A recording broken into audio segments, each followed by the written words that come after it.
Pak Kiai, mungkin terkait dengan permasalahan teman kita, saudara kita, salah satu artis Amarzoni yang juga menjadi salah satu narapidana yang mendapatkan pembekalan daripada Ibu Titi, perwakilan dari mungkin MUI.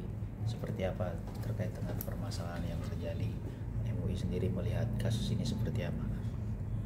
Ya, pertama tentu Majelis Ulama Indonesia itu salah satu fungsinya itu adalah himayatul ummah atau melindungi umat dari apa saja, ya diantaranya dari penyalahgunaan narkotika dan obat-obat terlarang lainnya. Itu satu prinsipnya.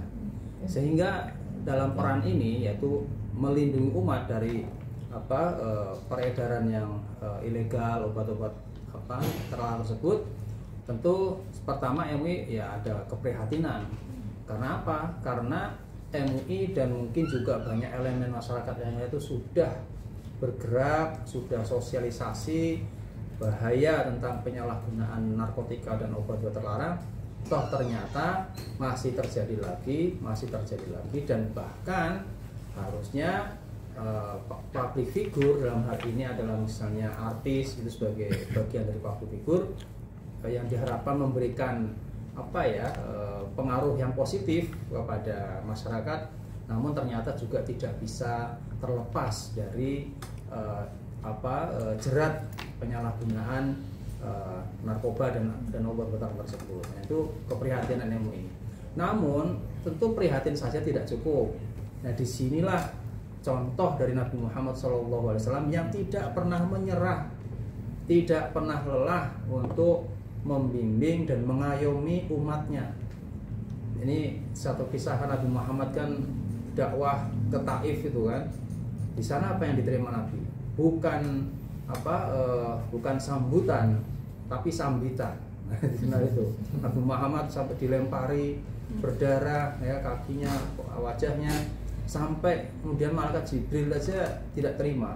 Muhammad, di sana ada gunung Taif, bukit Taif. Maukah orang-orang yang jahat kepadamu aku timpa kepada gunung Taif itu? Jawaban Nabi apa? La fa innahum la ya'lamun. Jangan Jibril. Mereka berbuat jahat kepada aku itu karena mereka tuh belum tahu. Nah, oleh karena itu Nabi Muhammad terus berdakwah kebaikan sehingga sampai sekarang seluruh jazirah Arab termasuk Taif itu juga mengikuti hidayah dari Nabi Muhammad. Dalam konteks ini peran Majelis Ulama Indonesia ya seperti yang dicontohkan Nabi, tidak pernah lelah, tidak pernah menyerah untuk membimbing, mengajak umat yang tersesat untuk kembali ke jalan yang benar. Caranya apa? Tentu dengan cara-cara yang konstitusional dan cara-cara yang diajarkan oleh agama Islam yang penuh hikmah, yang penuh rahmah, ya mengayomi. Nah, tugas MUI itu mengayomi, kemudian berdakwah dengan yang ramah, berdakwah dengan yang penuh kebaikan. Tentu dalam hal ini tetap dalam konteks atau dalam spektrum regulasi yang ada. Ya. Nah, Pak, mungkin sedikit melanjutkan ketika tadi misi MUI adalah mengayomi, memberikan bimbingan beberapa tokoh masyarakat.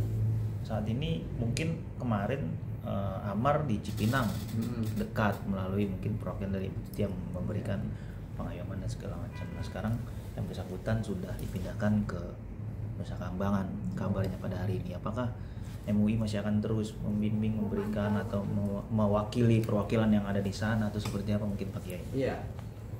Dalam hal ini tentu selama itu masih dalam ranah dan wilayah kewenangan Majelis Ulama Indonesia, namanya Majelis Ulama Indonesia, tentu kan wilayahnya di wilayah Indonesia.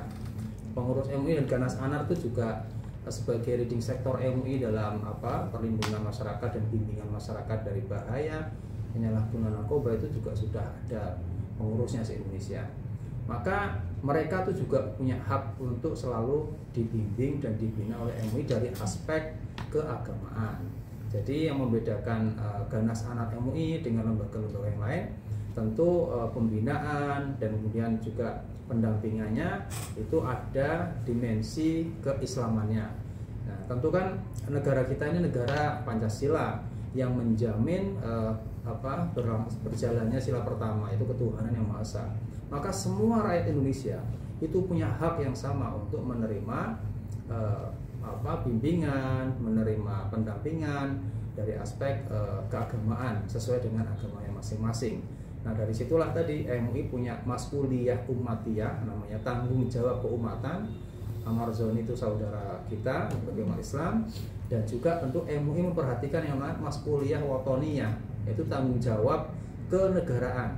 Jadi antara MUI Ganasana nanti dengan lapas ya, ataupun dengan stakeholder yang terkait, psikolog dan sebagainya, itu akan terus tidak pernah lelah untuk terus berkontribusi kepada negara, karena rakyat itu adalah bagian yang menjadi tanggung jawab negara untuk rakyat yang sehat, rakyat yang sehat, kemudian juga selamat dari konsumsi ataupun dari hal-hal yang merusak jiwanya, merusak akalnya. Ya selama MUI masih bisa berkiprah dan melayani di sana, maka insya Allah MUI tidak akan pernah lelah untuk terus berkontribusi, mendampingi dan membangkitkan semangat. Syukur-syukur dengan terus tidak pernah lelahnya MUI berdakwah, maka hidayah Tuhan, hidayah Allah Subhanahu wa taala itu juga bisa saja kan untuk bisa hadir di tengah-tengah umatnya yang membutuhkan bimbingan dan pendampingan dari Majelis Ulama Indonesia.